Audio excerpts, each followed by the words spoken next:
Imaginez perdre tout ce que vous aimez en 100 jours. Imaginez survivre à l'enfer sur Terre alors que vous n'êtes qu'une enfant. Puis, imaginez vous relever et conquérir le monde de la mode à New York. Cette histoire n'est pas une fiction. C'est le témoignage bouleversant d'une rescapée du génocide rwandais qui prouve qu'avec Dieu, rien n'est impossible.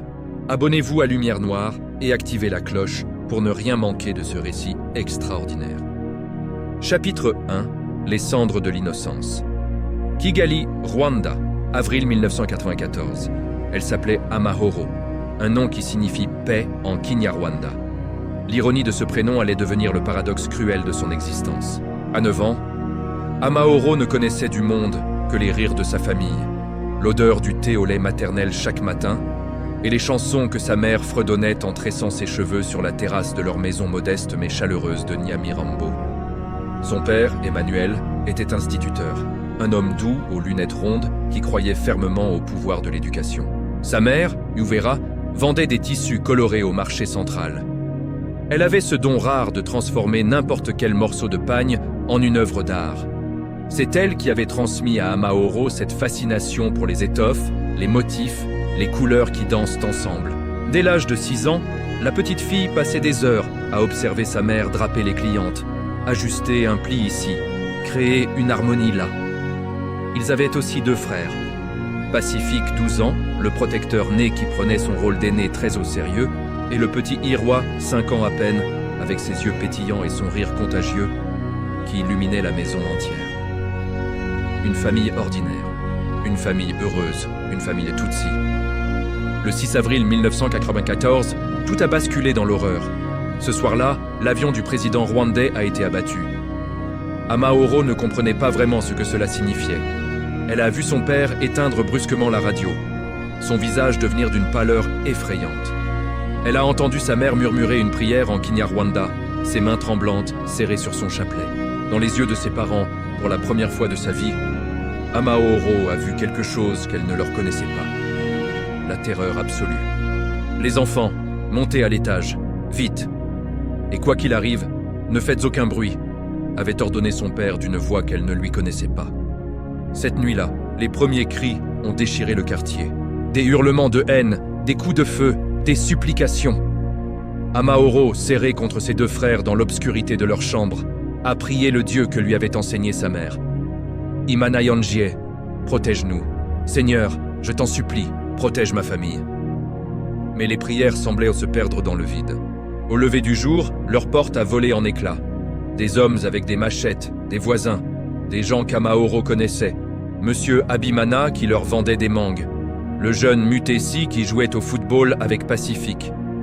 Leurs visages étaient méconnaissables, déformés par une haine qu'aucun enfant ne devrait jamais voir. Ce qui s'est passé ensuite, Amahoro l'a enfoui dans les recoins les plus sombres de sa mémoire pendant des années.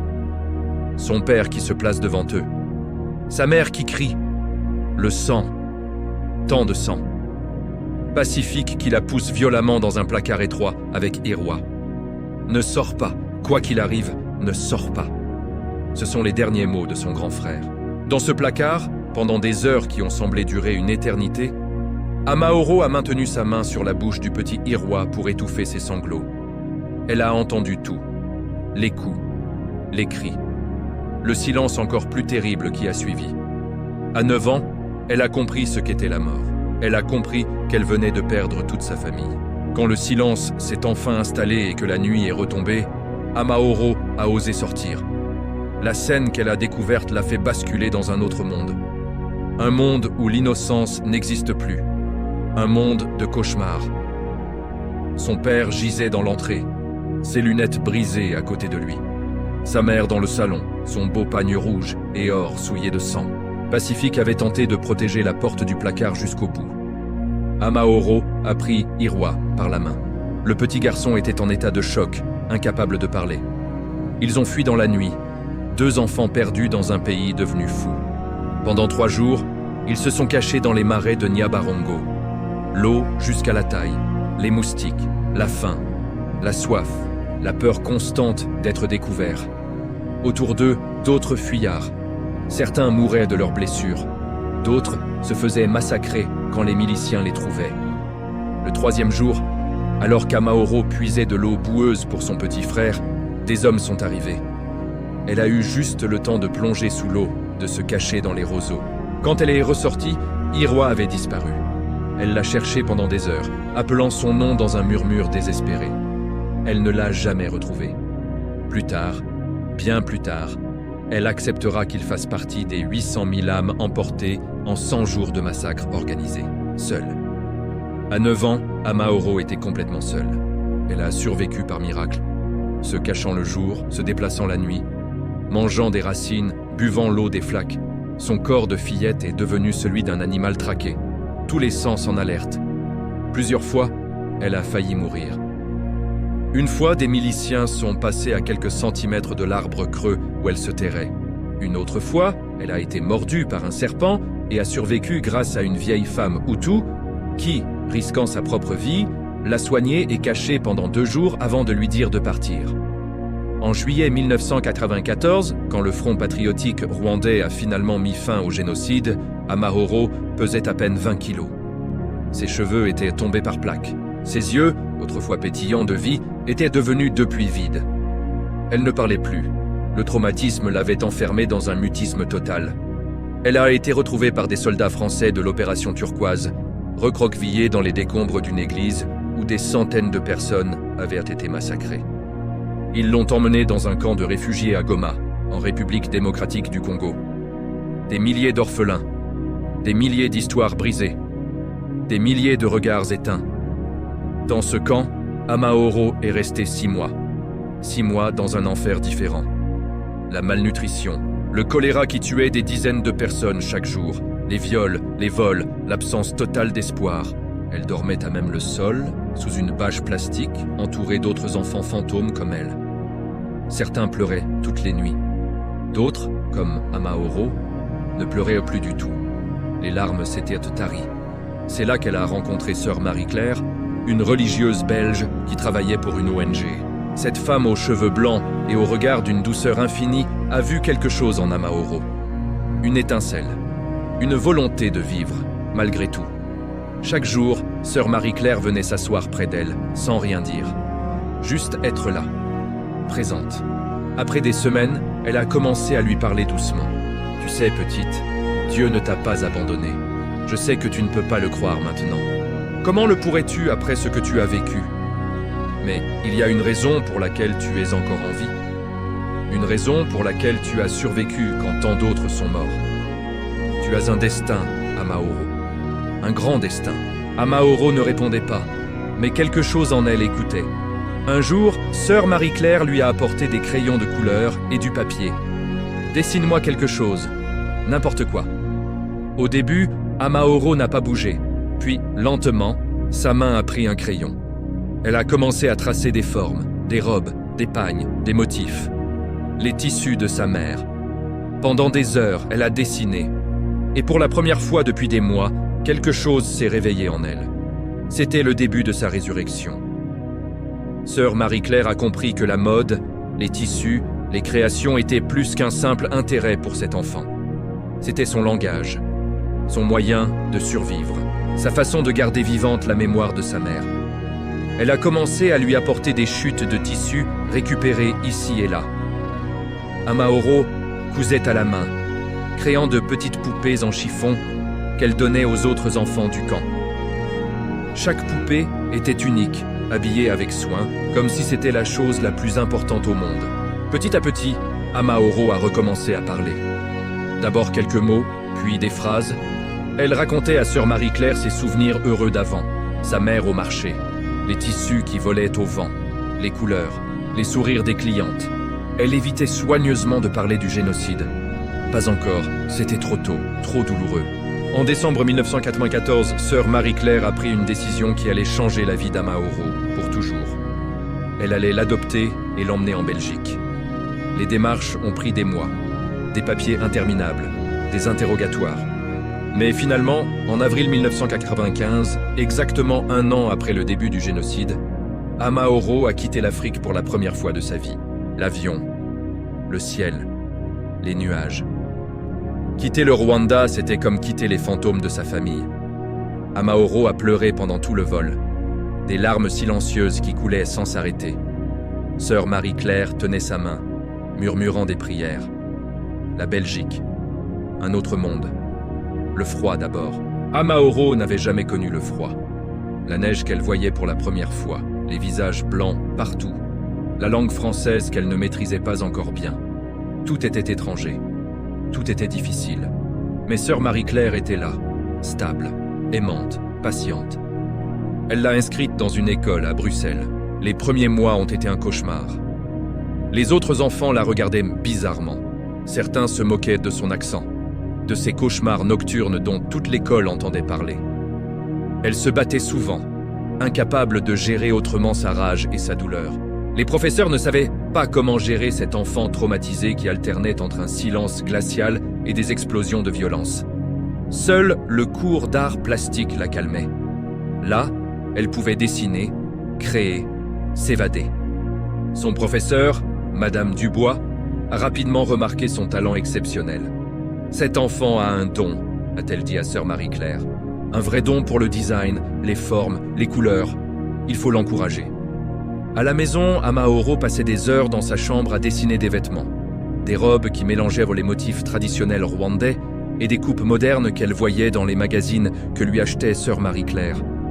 Elle cousait avec une vieille machine que la religieuse avait trouvée dans une brocante. Chaque point était une prière.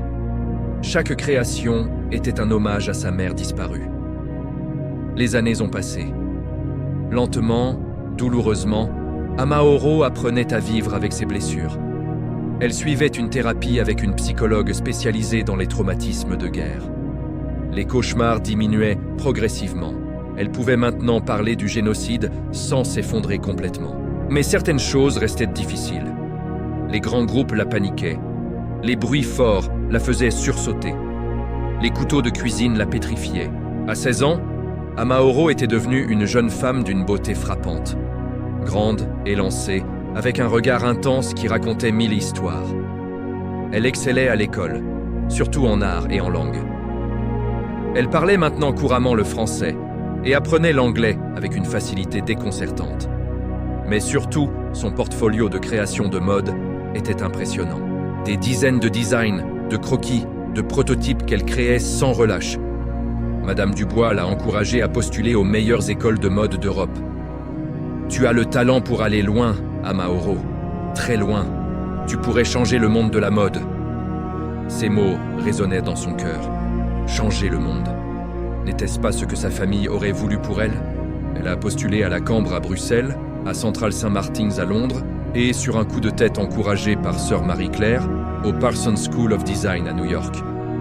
Vise haut, ma chérie. Dieu ne t'a pas sauvée pour que tu vives petitement. Les mois d'attente ont été angoissants. Et puis, par un matin de mars 2001, les réponses sont arrivées. Acceptées partout. Mais c'était la lettre de Parsons qui a fait battre son cœur plus fort. New York, la capitale mondiale de la mode, le rêve américain, une nouvelle vie possible. Sœur Marie-Claire a pleuré de joie. Je le savais. Je savais que Dieu avait de grands projets pour toi. Mais Amaoro avait peur.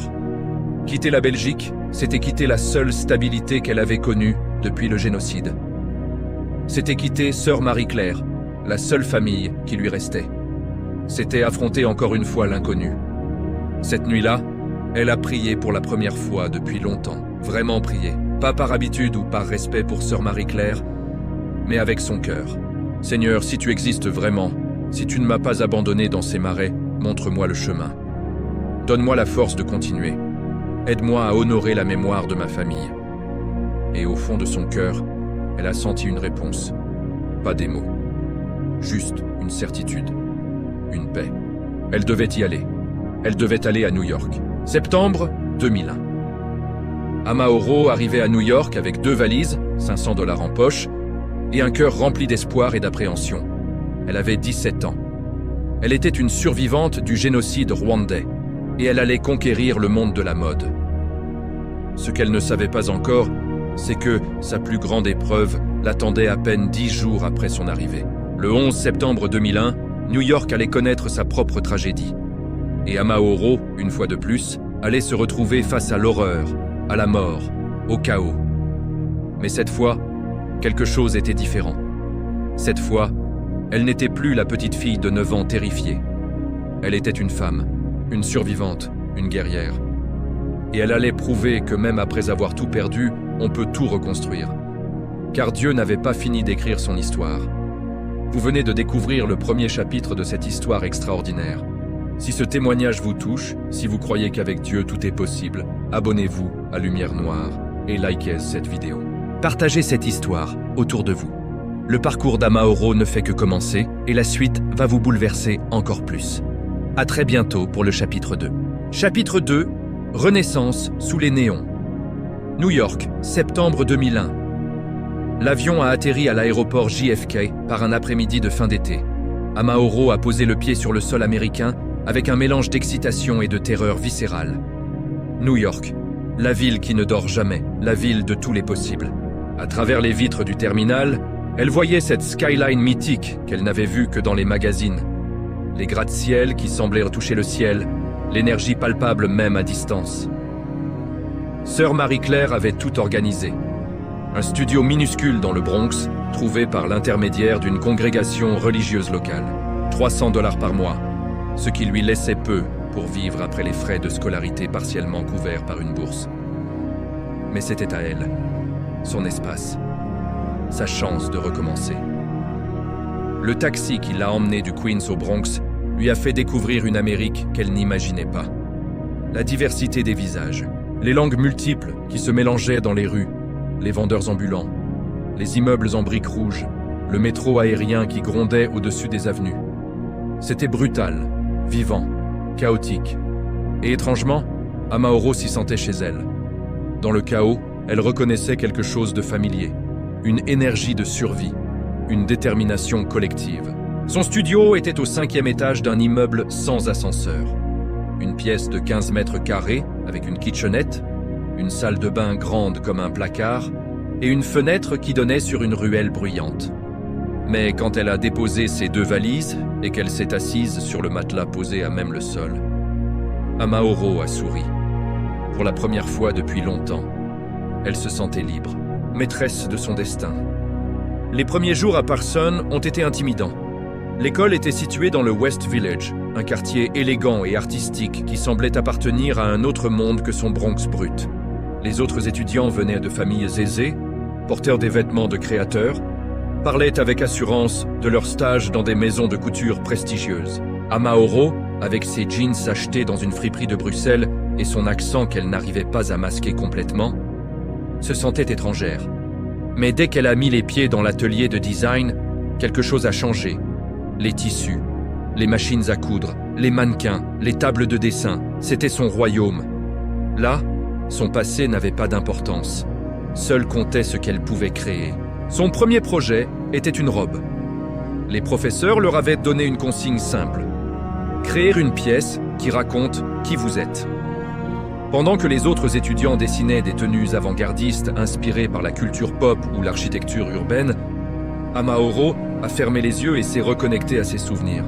Elle a créé une robe qui mélangeait les pagnes traditionnelles rwandais, ses motifs géométriques audacieux en orange, bleu et noir, avec une coupe moderne, presque architecturale. Le corsage était structuré comme les collines de Kigali qu'elle se rappelait. La jupe fluide évoquait les marais où elle s'était cachée. Sur l'ourlet, elle a brodé à la main les noms de sa famille. Emmanuel, Uvera, Pacifique, Irwa, en minuscules lettres dorées que personne ne verrait sauf elle. La présentation a eu lieu un lundi matin. Chaque étudiant devait défendre sa création devant la classe et les professeurs. Quand est venu le tour d'Amaoro, elle a senti ses jambes trembler. Parler en public la terrorisait encore. Les regards braqués sur elle réveillaient des angoisses enfouies. Mais quand elle a commencé à parler, quelque chose d'extraordinaire s'est produit. Les mots sont venus naturellement. Elle a raconté le Rwanda d'avant, les tissus de sa mère, les couleurs vibrantes des marchés. Elle n'a pas parlé du génocide. Pas encore, c'était trop privé, trop douloureux. Mais elle a évoqué la perte, le déracinement, la reconstruction. Sa voix tremblait, mais elle tenait bon. Le silence qui a suivi était assourdissant. Puis, sa professeure principale, Angela Moretti, une Italienne au regard perçant et à la réputation féroce, s'est levée. « Voilà ce qu'est le design. Ce n'est pas juste des vêtements. C'est raconter une histoire, une âme. Vous venez tous de voir ce que signifie créer avec son cœur. Ce jour-là, Amaoro a compris qu'elle avait sa place ici. Que son histoire, aussi douloureuse soit-elle, était sa force, pas sa faiblesse. Les autres étudiants ont commencé à la regarder différemment, avec respect, avec curiosité. Qui était cette fille mystérieuse du Rwanda qui créait avec une intensité presque surnaturelle? Les jours suivants ont pris un rythme effréné. Par son ne laissait aucun répit, cours techniques le matin, atelier pratique l'après-midi, projet à rendre chaque semaine. Amaoro travaillait comme une possédée. Elle arrivait la première à l'atelier et partait la dernière. Souvent, elle dormait à peine 4 heures par nuit. Mais elle aimait ça. Le travail l'empêchait de penser, l'empêchait de se souvenir, l'empêchait de pleurer. Pour gagner un peu d'argent, elle avait trouvé un job dans un restaurant éthiopien de Harlem. Elle travaillait 3 soirs par semaine, servant des plats qui lui rappelaient l'Afrique. Le propriétaire, Dawit, un homme aux tempes grisonnantes et au sourire généreux, avait deviné qu'elle portait des secrets. Il ne posait jamais de questions indiscrètes. Il la laissait juste être. Et quand elle semblait particulièrement fatiguée ou triste, il lui préparait un thé épicé en disant simplement « Ça va aller, petite, tout finit toujours par s'arranger ». Le 10 septembre 2001, Amaoro a terminé tard à l'atelier. Elle travaillait sur un projet ambitieux, une collection inspirée par la résilience. 5 pièces qui racontaient un voyage de la destruction à la renaissance. Elle était épuisée, mais satisfaite. En rentrant dans le métro bondé, elle a pensé à sœur Marie-Claire. Cela faisait 3 semaines qu'elle était à New York et elle n'avait pas encore appelé. Demain, s'est-elle promis. Demain, je prends le temps. Elle s'est endormie ce soir-là, en rêvant de défilés, de robes qui flottent sur des podiums illuminés, de sa mère qui souriait fièrement depuis quelque part. Le 11 septembre 2001, elle a été réveillée par des cris dans la rue. Il était 8h50 du matin. Elle s'est précipitée à la fenêtre. Les gens couraient, criaient, pointèrent le ciel vers le sud de Manhattan. Elle a allumé sa petite télévision d'occasion et elle a vu. La tour nord du World Trade Center en flammes, les journalistes paniqués, la confusion totale. D'abord, elle n'a pas compris. Un accident d'avion? Comment est-ce possible? Elle s'est habillée rapidement, son cœur battant de plus en plus fort. Quelque chose de terrible était en train de se passer. Elle le sentait dans ses os. Cette odeur de catastrophe qu'elle connaissait trop bien. À 9h03, alors qu'elle essayait de joindre quelqu'un de l'école, elle a vu en direct le 2e avion percuter la tour sud. Le monde a basculé. Ce n'était pas un accident, c'était une attaque. Le choc a été tel qu'Amaoro a lâché son téléphone. Ses jambes ont cédé. Elle s'est retrouvée assise par terre, les yeux rivés sur l'écran, incapable de détourner le regard. Les images se succédaient, la fumée noire, les gens qui sautèrent des tours, les pompiers qui couraient vers le danger. Et puis, à 9h59, l'impensable. La tour sud s'est effondrée. Un gratte-ciel de 110 étages qui s'effondrait sur lui-même comme un château de cartes. Le nuage de poussière qui avalait tout, les cris d'horreur des journalistes. Amaoro a vomi. Le traumatisme du Rwanda venait de ressurgir avec une violence inouïe. Les images de destruction, le chaos, la mort. C'était comme si le temps avait fait un bond en arrière et qu'elle se retrouvait à nouveau dans les rues de Kigali en flammes. Son corps entier tremblait. Elle ne pouvait plus respirer. Une crise de panique massive. Elle a rampé jusqu'à son lit et s'est roulée en boule, les mains sur les oreilles, essayant de bloquer les sons de la télévision. Mais elle ne pouvait pas l'éteindre. Elle devait voir, elle devait savoir. À 10h28, la tour nord s'est effondrée à son tour. Presque 3000 personnes venaient de mourir en direct à la télévision. New York était attaquée. L'Amérique était attaquée. Le monde avait encore une fois basculé dans la folie. Pendant 3 jours, Amaoro n'est pas sortie de chez elle.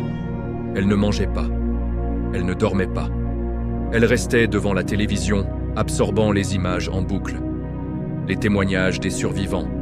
Les familles qui cherchaient leurs proches disparus en brandissant des photos. Les pompiers et policiers qui creusaient dans les décombres avec leurs mains nues. Ground Zero. C'est comme ça qu'ils appelaient désormais le site des tours jumelles. Le point zéro. Le lieu de la destruction totale. Quelque chose en Amaoro s'est brisé différemment cette fois. Ce n'était plus seulement son propre traumatisme qu'elle portait. C'était celui d'une ville entière, d'un pays entier. Elle se sentait connectée à tous ces New-Yorkais qui, comme elle, avaient vu l'horreur en face, qui avaient perdu des êtres chers, qui devaient maintenant apprendre à vivre avec l'absence et la peur. Le 4e jour, Dawit est venu frapper à sa porte. Il avait appris par les voisins qu'elle n'était pas sortie. « Amaoro, ouvre-moi s'il te plaît, je sais que tu souffres, mais tu ne peux pas rester enfermé comme ça. » Elle a ouvert. Dawit l'a regardé, les yeux rouges, le visage émacié, les cheveux en désordre, et l'a simplement serré dans ses bras. « Je sais, petite, je sais. » Il lui a préparé à manger. Il l'a forcé à prendre une douche, et puis il lui a raconté sa propre histoire. Comment il avait fui l'Éthiopie pendant la guerre civile dans les années 80. Comment il avait perdu son fils aîné, tué par des soldats. Comment il avait failli abandonner, se laisser mourir. Mais tu vois, je suis encore là, parce que j'ai compris quelque chose. Honorer nos morts, ce n'est pas mourir avec eux. C'est vivre pour eux, c'est transformer notre douleur en quelque chose de beau. Ces mots ont résonné profondément en Amaoro. C'était exactement ce que sœur Marie-Claire lui avait dit des années auparavant. Transformer la douleur en beauté. C'était sa mission, sa vocation, sa raison d'avoir survécu. Le lendemain, elle est retournée à Parsons. L'école avait rouvert. Dans les couloirs, l'ambiance était surréaliste. Tout le monde marchait comme des zombies. Certains étudiants avaient perdu des proches dans les tours. D'autres ne pouvaient pas rentrer chez eux parce que les transports étaient perturbés. La ville entière était en deuil. Angela Moretti a réuni tous les étudiants dans l'auditorium. Je sais que vous souffrez. Je sais que le monde semble avoir perdu tout son sens. Mais laissez-moi vous dire quelque chose. L'art, le design, la création, c'est justement ce dont le monde a besoin en ce moment. La beauté au milieu du chaos, l'espoir au milieu de la destruction. Vous êtes des créateurs, c'est votre super pouvoir, utilisez-le. Ces mots ont allumé quelque chose en Amaoro. Elle a repensé à son projet de collection sur la résilience. Il prenait maintenant un sens encore plus profond. Elle n'allait plus créer juste pour elle-même ou pour la mémoire de sa famille rwandaise. Elle allait créer pour tous ceux qui souffraient, pour tous les survivants. Pour montrer qu'après la destruction, il y a toujours la possibilité d'un renouveau. Les semaines qui ont suivi ont été un tourbillon créatif. Amaoro travaillait avec une intensité maniaque. Elle a redessiné toute sa collection. Elle a ajouté une 6e pièce, une robe faite entièrement de tissus récupérés, déchirés, puis recousus ensemble. Une métaphore parfaite de la reconstruction. Des morceaux brisés qui, ensemble, formèrent quelque chose de nouveau et de beau. Elle passait ses nuits à coudre, ses journées à dessiner. Elle s'alimentait à peine. Elle ne dormait presque plus. Ses camarades s'inquiétaient. Mais Amaoro ne pouvait pas s'arrêter. C'était comme si elle était possédée. Comme si toute sa douleur, toute son histoire, tous les fantômes qui la hantaient s'exprimaient à travers ses mains, à travers les tissus, à travers les créations qui naissaient. En novembre 2001, Parsons a organisé une exposition des travaux des étudiants de première année. Un événement important où des professionnels de l'industrie étaient invités. Des recruteurs de grandes maisons, des journalistes de mode, des stylistes établis. C'était l'opportunité de se faire remarquer. Amaoro a présenté sa collection Phoenix. 6 pièces qui racontaient un voyage de la cendre à la lumière. La première robe était presque entièrement noire, déchirée, brute. La dernière était d'un blanc éclatant, fluide, avec des broderies dorées représentant des oiseaux en vol. Entre les deux, une progression chromatique et émotionnelle qui racontait la Renaissance. Le soir du vernissage, Amaoro était terrifiée. Elle avait installé ses 6 pièces sur des mannequins dans un coin de la galerie. À côté, elle avait accroché un petit carton avec juste 3 mots. From Ashes, Hope. Des cendres, l'espoir. Les visiteurs ont commencé à affluer. Amaoro se tenait en retrait, observant les réactions. Certains passaient rapidement. D'autres s'arrêtaient, touchèrent les tissus, lisèrent le carton. Une femme élégante aux cheveux argentés est restée longtemps devant la collection. Elle examinait chaque détail, chaque couture, chaque choix de tissu. Puis elle a demandé « Qui a créé ceci ?» Amaoro s'est avancé timidement. « C'est moi, madame. La femme l'a regardé intensément. « Quel âge as-tu » ? 17 ans. « Et tu as créé tout ça toute seule » ? « Oui, madame. » La femme a souri. « Je m'appelle Eleanor Whitmore. Je suis directrice créative chez Harper & Collins, une maison de prêt-à-porter haut de gamme. J'aimerais beaucoup discuter avec toi. Tu as quelque chose que je n'ai pas vu depuis longtemps dans cette industrie, une âme. Tes créations ont une âme. » Ce soir-là, Amaoro est rentrée chez elle dans un état second. Eleanor Whitmore lui avait donné sa carte, lui avait proposé un stage pour l'été suivant. Un stage chez Harper & Collins, une marque respectée de l'industrie. C'était incroyable, impensable. Elle a appelé sœur Marie-Claire qui a pleuré de joie au téléphone. Mais plus important encore, Amaoro a réalisé quelque chose. Elle avait survécu au génocide. Elle avait survécu au 11 septembre sans sombrer. Elle était toujours debout. Et petit à petit, pièce par pièce, création par création, elle se reconstruisait. Comme ces robes faites de morceaux recousus ensemble. La première année à Parsons s'est terminée dans un tourbillon. Amaoro excellait dans tous ses cours. Ses professeurs la présentaient comme une étoile montante. Mais ce qui importait le plus pour elle, c'était qu'elle avait trouvé sa voie, son style. Un mélange unique d'héritage africain et d'esthétique contemporaine. Ses créations racontaient toujours une histoire. Elle ne cherchait pas juste à être belle. Elle cherchait à dire quelque chose, à émouvoir, à transformer. L'été 2002, elle a commencé son stage chez Harper & Collins. Les bureaux étaient dans le Garment District, au cœur de Manhattan. Un immeuble historique rempli d'ateliers où des dizaines de couturières travaillaient sur les collections. Pour Amaoro, c'était comme entrer au paradis. Eleanor Whitmore l'a prise sous son aile. Elle ne l'a pas traitée comme une simple stagiaire. Elle l'a impliquée dans les réunions créatives, lui a demandé son avis sur les collections, l'a laissé proposer ses propres designs. Tu as un don rare, Amaoro. Ne le gaspille jamais. Dans cette industrie, beaucoup de gens créent pour l'ego, pour la célébrité, pour l'argent. Toi, tu crées pour quelque chose de plus grand. Ne perds jamais ça. C'était durant ce stage qu'Amaoro a rencontré Marcus Chen, un photographe de mode sino-américain qui travaillait régulièrement avec Harper & Collins. Marcus était différent des autres gens de l'industrie. Il ne jouait pas de jeu. Il était direct, authentique, passionné par son art. Il photographiait la mode d'une manière documentaire, capturant non seulement les vêtements mais les émotions, les histoires derrière. Ils se sont liés d'amitié rapidement. Marcus était un des rares à qui Amaoro a parlé du Rwanda. Un soir, après une longue journée de travail, ils étaient assis sur les marches d'un immeuble du Garment District, mangeant des tacos achetés à un vendeur ambulant. Marcus lui a demandé pourquoi elle créait avec une telle intensité. Et pour la première fois, elle a raconté toute l'histoire, le génocide, sa famille massacrée, les marais, la survie, le camp de réfugiés, la Belgique et maintenant New York. Marcus a écouté sans l'interrompre, les larmes coulant silencieusement sur ses joues.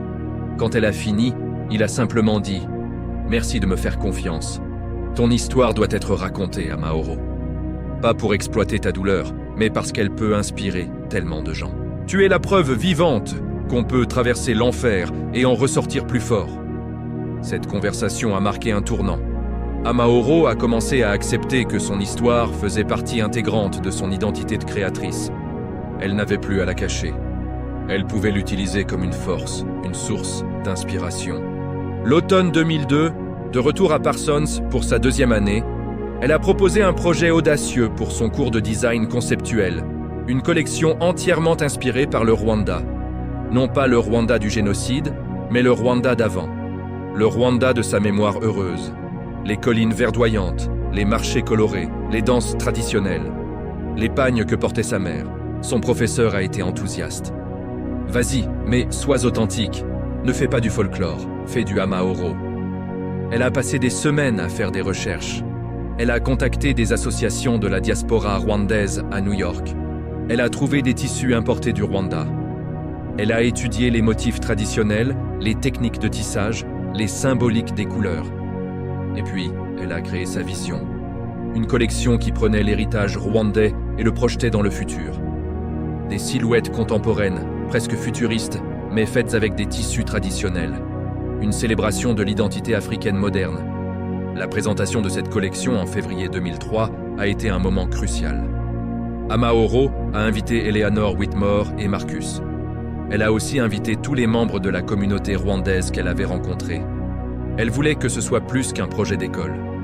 Elle voulait que ce soit une déclaration. Quand les mannequins ont défilé portant ces créations, quelque chose de magique s'est produit. Les Rwandais dans l'audience ont commencé à pleurer. Ils reconnaissaient leurs tissus, leurs motifs, leur culture, mais présentés d'une manière qu'ils n'avaient jamais vue. Avec dignité, avec modernité, avec fierté. Après le défilé, une vieille femme rwandaise s'est approchée d'Amaoro. Elle l'a serré dans ses bras et lui a murmuré en Kinyarwanda « Urakoze, mwana wanje, merci mon enfant. Tu nous rends notre dignité. Tu montres au monde que nous sommes plus que nos tragédies. » Amaoro a fondu en larmes. C'était exactement ça. Elle voulait montrer que le Rwanda, que l'Afrique, que les survivants, ils étaient plus que leur traumatisme. Ils étaient de beauté, créativité, résilience, espoir. Cette collection qu'elle a appelée Imana Yanje, mon Dieu, a attiré l'attention bien au-delà de Parson. Vogue, comme en a parlé dans un article sur les jeunes talents émergents. Des blogs de mode ont commencé à suivre son travail. Des stylistes établis ont commencé à prononcer son nom. Amaoro Mutesi, la jeune créatrice rwandaise qui racontait des histoires avec ses vêtements. Mais le succès apportait aussi son lot de défis. Plus elle devenait visible, plus on lui posait des questions sur son passé. Les journalistes voulaient tous l'angle du génocide. La créatrice qui a survécu au génocide rwandais, elle comprenait que c'était ce qui rendait son histoire vendeuse. Mais ça la mettait aussi très mal à l'aise. Elle ne voulait pas être réduite à ça. Elle ne voulait pas que ses créations soient vues uniquement à travers le prisme du trauma. Marcus l'a aidé à naviguer ces eaux compliquées. Tu contrôles le narratif, Amaoro. Tu décides ce que tu partages et comment. Ton histoire t'appartient. Ne laisse personne te la voler ou la déformer. Elle a établi des limites. Elle acceptait de parler de son parcours, mais refusait de donner des détails graphiques sur le génocide. Elle parlait de résilience, pas de victimisation. Elle parlait d'espoir, pas de désespoir. Et surtout, elle insistait toujours pour que ses créations soient jugées sur leur mérite artistique d'abord, son histoire personnelle ensuite. Les années à Parson ont filé à une vitesse folle.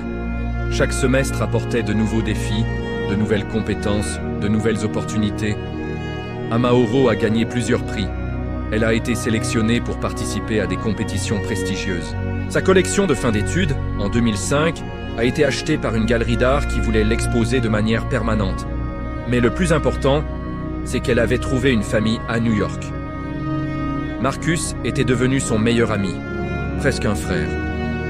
Eleanor était sa mentor et figure maternelle dans l'industrie. Dawit continuait à la nourrir et à l'écouter quand elle avait besoin de parler.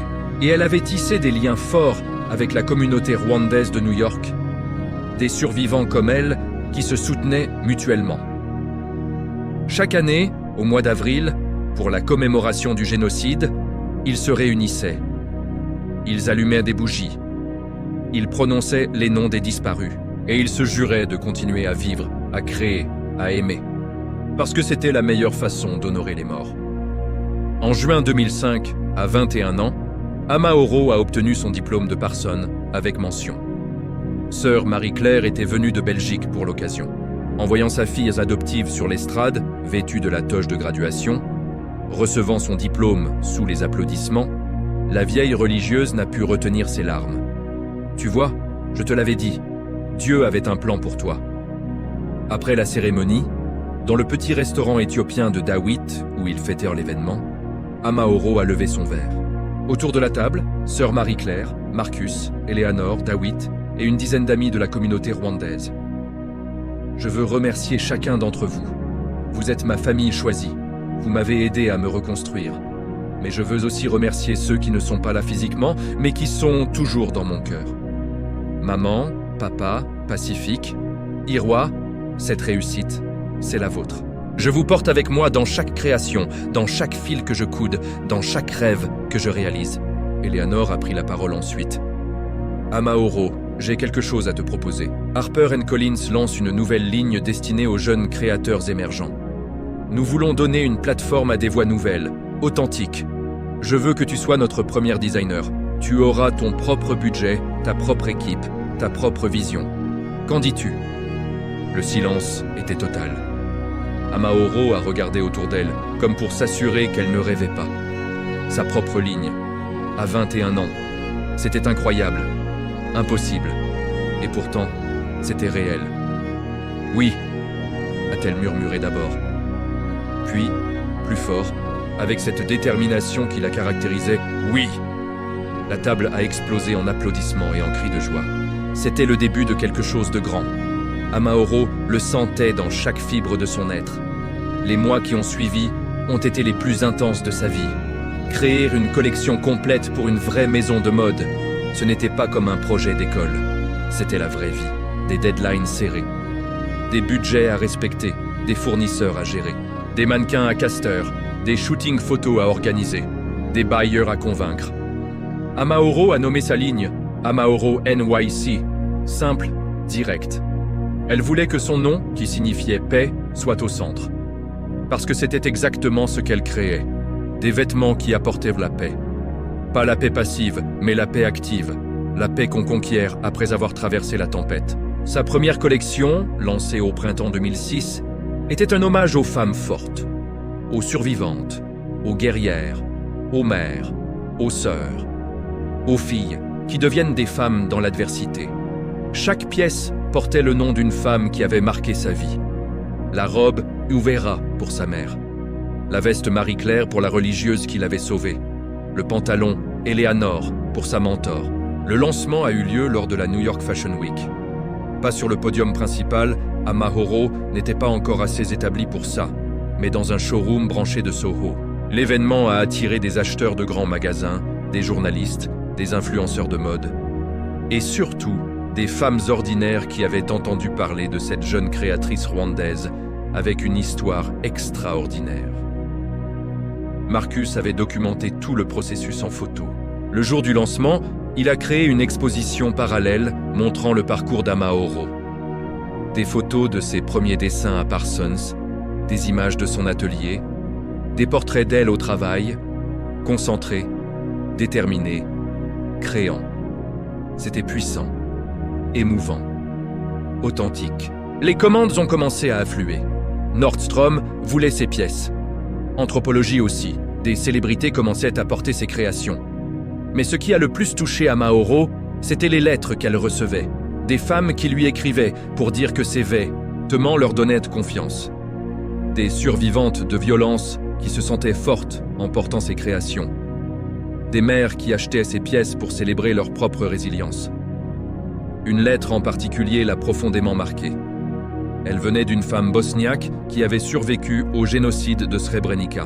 « Cher Amahoro, je viens d'acheter ta robe Uvera. Quand je l'ai portée pour la première fois, je me suis regardé dans le miroir et pour la première fois depuis 20 ans. Je me suis vu non pas comme une victime, mais comme une survivante, comme une guerrière. Merci de créer des vêtements qui nous rendent notre dignité. » Amahoro a pleuré en lisant cette lettre. C'était exactement ça.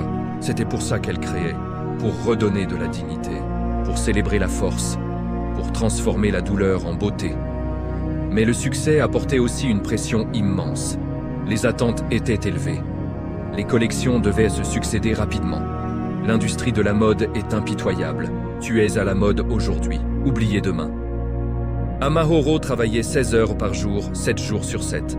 Elle dessinait, cousait, gérait son équipe, rencontrait des clients, donnait des interviews. Marcus s'inquiétait. « Tu vas t'épuiser, Amahoro. Tu dois ralentir, prendre soin de toi. » Mais elle ne pouvait pas. C'était plus fort qu'elle. Cette urgence de créer. Cette peur que si elle s'arrêtait, tout s'effondrerait. C'était un mécanisme de survie qu'elle n'avait jamais vraiment désappris. Travailler pour ne pas penser. Créer pour ne pas se souvenir. Avancer pour ne pas sombrer. En 2007, elle a commencé à avoir des insomnies sévères. Les cauchemars du Rwanda, qui s'étaient de calmer pendant des années, revenaient avec force. Elle se réveillait en sueur, paniquée, revoyant les visages de sa famille. La culpabilité du survivant la rongeait. Pourquoi elle? Pourquoi avait-elle vécu alors que tant d'autres, de meilleurs qu'elle, étaient morts? Eleanor l'a convaincue de consulter un thérapeute. « Tu ne peux pas porter tout ça toute seule, ma chérie. Le traumatisme non traité finit toujours par ressurgir. Crois-moi, je le sais. » Le docteur Sarah Goldstein était une psychologue spécialisée dans le PTSD post-génocide. Une femme aux cheveux gris, au regard doux mais perçant, qui avait travaillé avec des survivants de l'Holocauste, du génocide cambodgien, du Rwanda. Elle ne jugeait pas. Elle écoutait simplement. Les séances étaient épuisantes. Amaoro devait revivre des moments qu'elle avait enfouis pendant des années. Le placard où elle s'était cachée. Les cris de sa mère. Le silence terrible qui avait suivi. La recherche désespérée de son petit frère dans les marais. La faim, la peur, la solitude absolue. Mais petit à petit, parler l'aidait à digérer, à mettre des mots sur l'indicible, à comprendre que sa culpabilité n'avait pas de sens. Elle était une enfant, elle n'avait rien fait de mal, elle avait le droit de vivre. « Tu sais ce que je remarque chez toi, Amaoro ?» lui a dit Dr Goldstein lors d'une séance particulièrement difficile. « Tu as transformé ton traumatisme en création, c'est rare. La plupart des survivants restent bloqués dans leur douleur. Toi, tu l'as alchimisé. Mais tu dois aussi apprendre à simplement être, à exister sans produire constamment. Ta valeur n'est pas dans ce que tu crées. Ta valeur est intrinsèque. » Ces mots ont profondément résonné. Amaoro a commencé à établir des limites plus saines. Elle a embauché une directrice de production pour l'aider à gérer les aspects logistiques de sa ligne. Elle a commencé à prendre un jour de congé par semaine, le dimanche, qu'elle passait souvent avec sœur Marie-Claire quand celle-ci visitait, ou avec Marcus et leurs amis. Elle a aussi commencé à renouer avec sa spiritualité. Pas la religion organisée nécessairement, mais une foi personnelle. Elle se rendait parfois dans une petite église rwandaise de Brooklyn où les survivants se réunissaient. Là, elle priait dans sa langue maternelle. Elle chantait les cantiques de son enfance. Elle se reconnectait avec cette partie d'elle qu'elle avait mise de côté. En 2008, Amaoro a pris une décision audacieuse. Elle allait retourner au Rwanda. 13 ans après avoir fui. 13 ans sans revoir son pays. C'était terrifiant, mais elle sentait qu'elle devait le faire. Pour guérir vraiment. Pour fermer un chapitre et en ouvrir un nouveau. Marcus a insisté pour l'accompagner. « Tu n'iras pas seul, je serai là. Nous documentons le voyage ensemble si tu veux.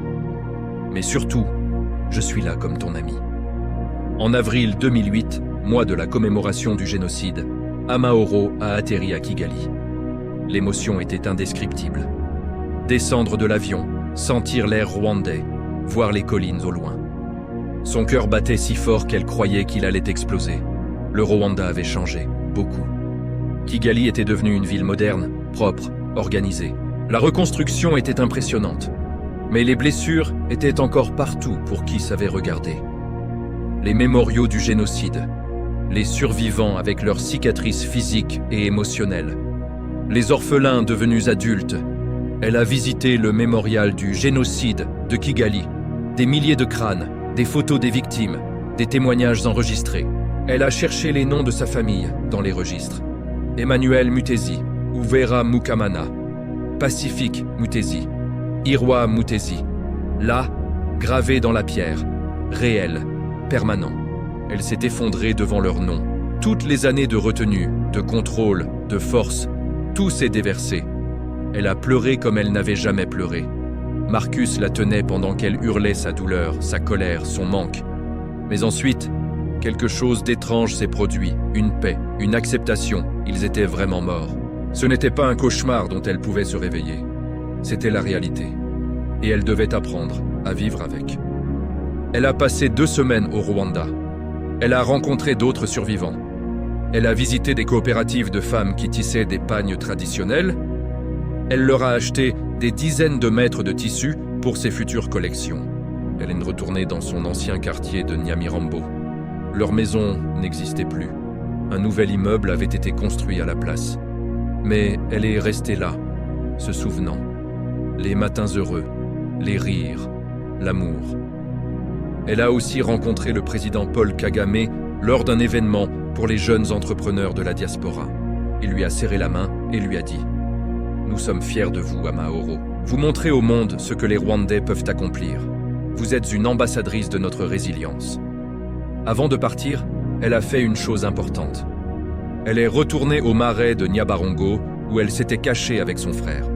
Avec Marcus, elle a planté un arbre. Un jacaranda, l'arbre préféré de sa mère. « Pour Irwa !» a-t-elle murmuré en arrosant les racines. « Mon petit frère que je n'ai jamais pu enterrer.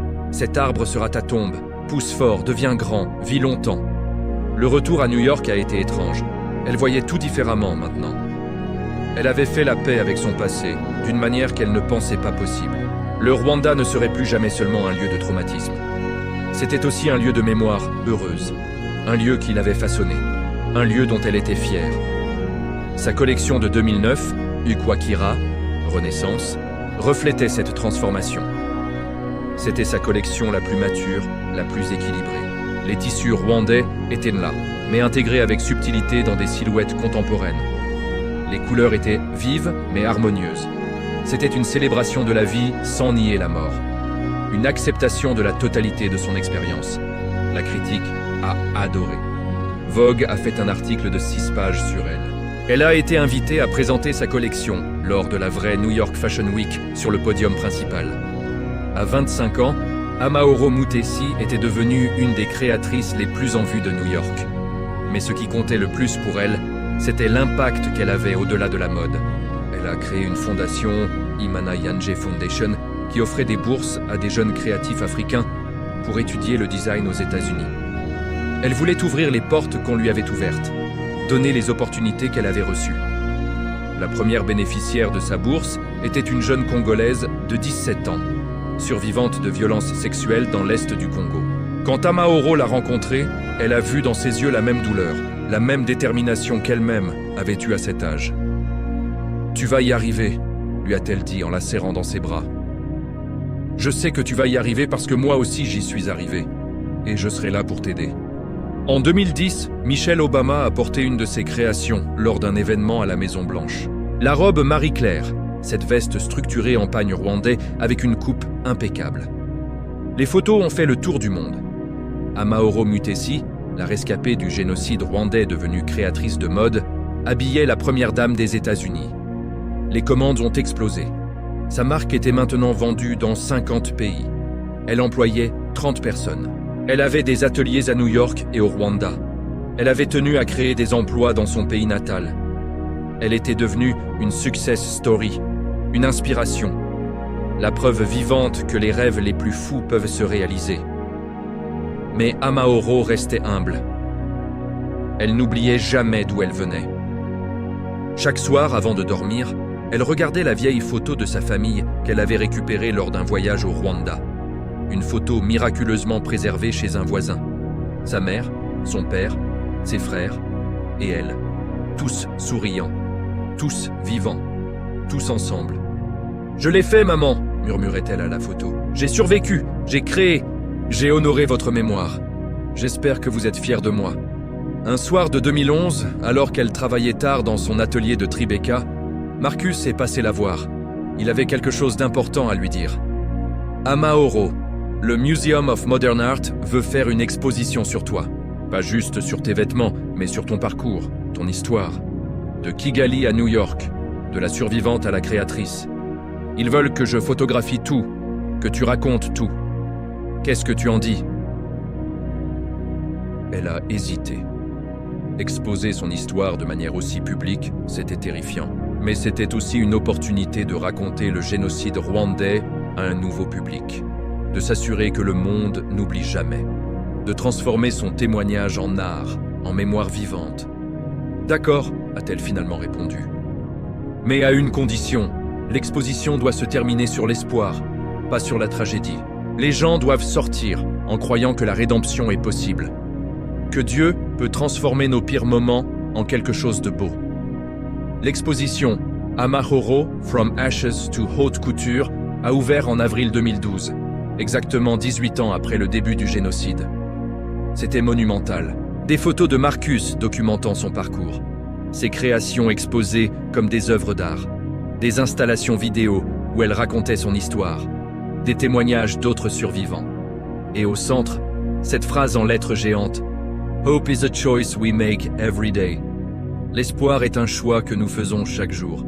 Des milliers de personnes ont visité l'exposition. Des écoles organisaient des sorties pédagogiques. Des survivants d'autres génocides venaient et pleuraient, se reconnaissaient. Des jeunes créatifs venaient chercher l'inspiration. C'était devenu plus qu'une exposition. C'était un lieu de guérison collective. Aujourd'hui, en 2011, à 27 ans, Amaoro Mutesi n'est plus cette petite fille terrifiée cachée dans un placard. Elle est une femme accomplie, une créatrice respectée, une voix importante pour les survivants du monde entier. Elle a transformé son traumatisme le plus profond en une source de créativité et d'inspiration. Mais surtout, elle est la preuve vivante que Dieu n'abandonne jamais, que même dans les moments les plus sombres, même quand tout semble perdu, il y a toujours une lumière. Il faut juste avoir le courage de continuer à marcher vers elle. Chaque vêtement qu'elle crée est une prière. Chaque collection est un témoignage. Chaque succès est un hommage à ceux qui ne sont plus là.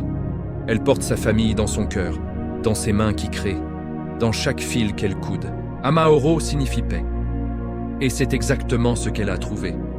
Pas la paix facile de ceux qui n'ont jamais souffert, mais la paix profonde, durable, de ceux qui ont traversé l'enfer et en sont ressortis transformés. La paix de ceux qui savent que chaque jour est un cadeau, que chaque respiration est une victoire, que chaque création est un acte de résistance contre l'oubli. Son histoire n'est pas terminée. Elle continue d'écrire de nouveaux chapitres. Mais une chose est certaine. Où qu'elle aille, quoi qu'elle fasse, elle porte avec elle la lumière de ceux qui sont partis. Et cette lumière, aucune obscurité ne pourra jamais l'éteindre. Car c'est ça, la vraie résilience. Ce n'est pas oublier. Ce n'est pas faire comme si rien ne s'était passé. C'est transformer la douleur en quelque chose de beau. C'est honorer les morts en vivant pleinement. C'est croire, malgré tout, que l'amour est plus fort que la haine, que la création est plus forte que la destruction, que la vie est plus forte que la mort.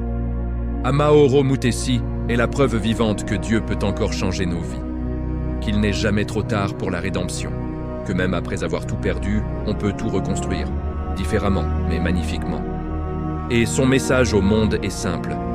N'abandonnez jamais, même quand tout semble perdu, même quand la nuit est la plus noire, parce qu'après chaque nuit, il y a toujours une aube. Toujours. Voilà l'histoire extraordinaire d'Amaoro. Si ce témoignage vous a touché, si vous croyez au pouvoir de la résilience et de la foi, abonnez-vous à Lumière Noire et likez cette vidéo. Partagez cette histoire avec tous ceux qui ont besoin d'espoir. Laissez un commentaire pour dire ce qui vous a le plus marqué dans ce parcours incroyable, car chaque histoire de survie, chaque témoignage de transformation, c'est une lumière dans l'obscurité. Et ensemble, nous pouvons illuminer le monde. Que Dieu vous bénisse.